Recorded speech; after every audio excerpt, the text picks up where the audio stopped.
Jason's Academy, Social Science, Class 7th. Political, Lesson 3, State Government. Hello students, today we are going to start Political Lesson 3, State Government. In India, the power is divided between the government at the center and the state. Both are independent in their own sphere. The state government has more or less the same structure as that of the central government. It has three organs: the state legislature, the state executive, and the state judiciary. A governor, chief minister, and his council of ministers form the state executive. The state legislature is composed of legislative assembly and legislative council. The state executive function with the help of administrators at the state level. These constitute the secretaries, civil servants, magistrate, etc. at the state and district level within the state. So, we can say that the state government consists of a nominal executive who is the governor, while the real executive is the council of ministers headed by the chief minister who are responsible to the state legislature. Let's start the first topic of this chapter, which is governor. Governor is a person who rules or controls a region or state. And the primary function of the governor is to preserve, protect and defend the constitution and the law as incorporated in his or her oath of office under Article 159 of the Indian Constitution in the administration of the state affairs. Now, let's see what should be the eligibility for the governor. A person should be eligible for the appointment as governor, should be citizen of India and has completed age of 35 years. As Article 157, the governor shall not be a member of the legislature or parliament. He shall not hold any office or profit. He shall be entitled to emoluments and allowance. Let's know what are the executive power of the governor. The governor appoints the chief minister, who enjoys the support of the majority in the state legislative assembly. The governor also appoints the other members of the council of ministers and distributes portfolio to them on the advice of the chief minister. Legislative power of the governor. The governor has the power to reserve certain bills for the president. When the state legislature is not in session and the governor considers it necessary to have a law, then the governor can promulgate ordinances. These ordinances are submitted to the state legislature at its next session. Now, let's understand the judicial power of governor.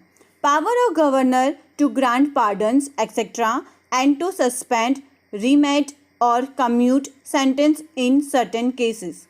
The governor of a state shall have the power to grant pardons, reprieves, respites, or remissions of punishment, or to suspend, remit, or commute the sentence of any person convicted of any offence against any law. Now, let's see the discretionary power. In a parliamentary or semi-presidential system of a government, a reserve power is a power that may be exercised by the head of state without the approval of another branch of the government.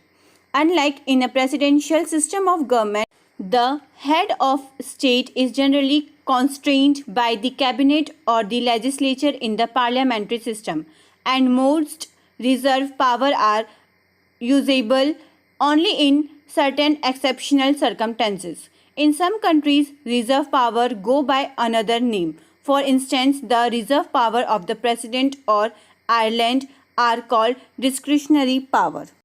Discretionary power of governor. He can impose president's rule. He submits report on his own to the president or on the direction of the president regarding the affairs of the state. He can withhold his assent to a bill and send it to the president for his approval. He does the selection of a chief minister. He dismissals of the ministry. He dissolutions of the legislative assembly. He also advises the President for the proclamation of the emergency. Next topic is Chief Minister and the Council of Ministers. A Chief Minister is an elected, appointed head of government of, in most instances, a sub-national entity, for instance, an administrative subdivision or federal constituent entity. A Chief Minister is appointed by the governor, who also appoints other ministers on the advice of the Chief Minister. The Council of Ministers is collectively responsible to Legislative Assembly of the state. Next topic is appointment of Chief Minister and his Council of Ministers. Following elections of the State Legislative Assembly, Vidhan Sabha, in a state, the state's governor usually invites the party with a majority of seats to form the government.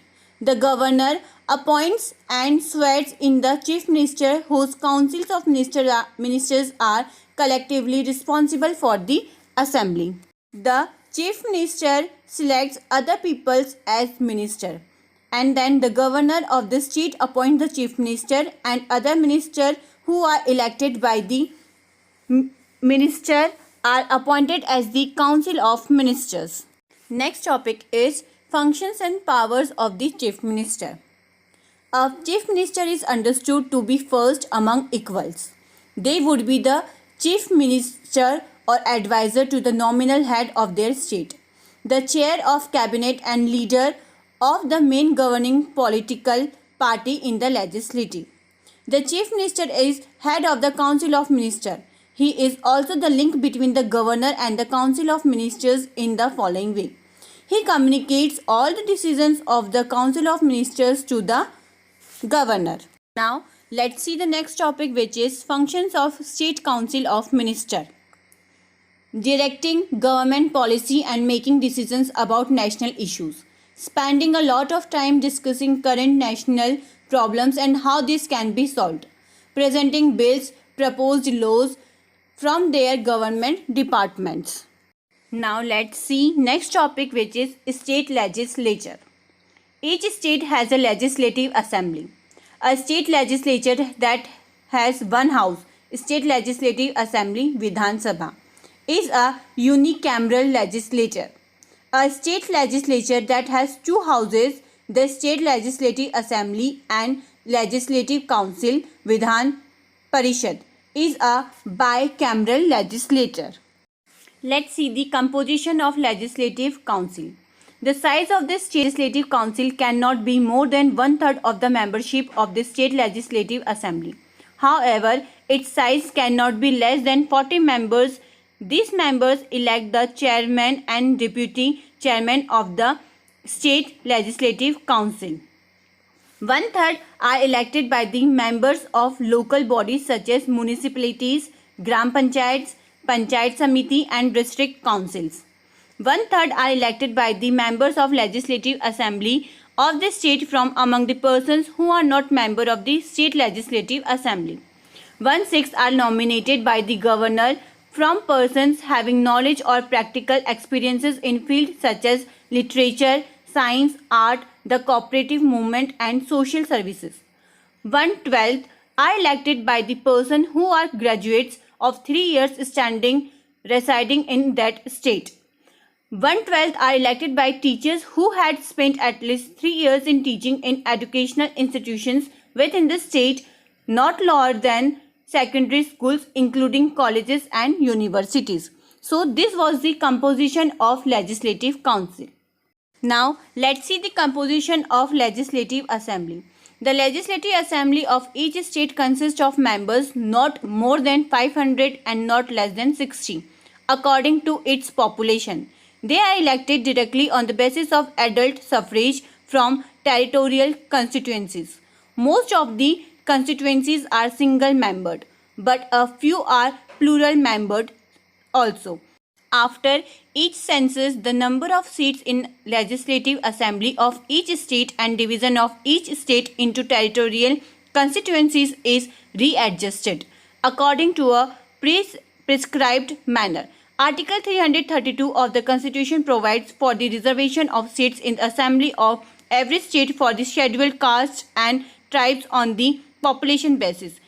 Now let's see the power of state legislature. It makes law over subjects mentioned in the state list. The legislature passes the budget. Money bills originate in the Legislative Assembly. MLAs are part of the Electoral College which elects the President of India. Certain constitutional provision in India requires the approval of at least half of the state legislative for amendment. Council of Ministers are collectively responsible to the State Legislative Assembly. Let's see the next topic, which is High Court. High Court refers to the superior court of a country or state. In some countries, it is the highest court. In other, it is positioned lower in the hierarchy of court. A person who presides a judge in such a court may be called High Court judge. Let's see the function of state government. Works carried out in the field of land reform, irrigation, education, water and health indicates that the government over the years have played an important role in solving the problems of people.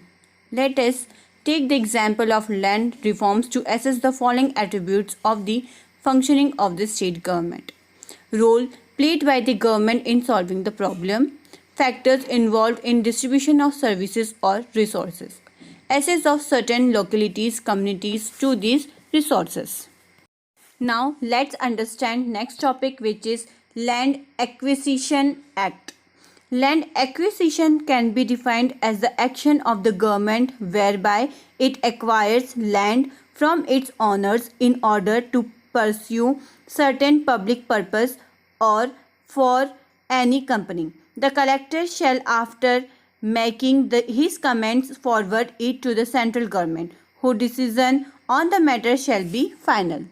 The right to fair compensation and transparency in Land Acquisition, Rehabilitation and Resettlement Act 2013 is an act of Indian Parliament that regulates land acquisition and lays down the procedure and rules for granting compensation, rehabilitation and resettlement of the affected person in India. A government works at local, state and central level. In this chapter, we have discussed the working of government at the state level. Organs of a state government includes state executive, state legislature and state judiciary. Governor is the nominal head and the chief minister is the actual head of a state. Governor appoints the council of ministers on the advice of the chief minister. State legislature consists of Vidhan Sabha and Vidhan Parishad. Members of Vidhan Sabha are called MLAs. There are mainly three attributes of the functioning of a state government. Role played by government in solving problem, factor involved in distribution of resources, access of various localities or communities to these resources. So, we have completed this chapter. I hope you all have understood. Thank you.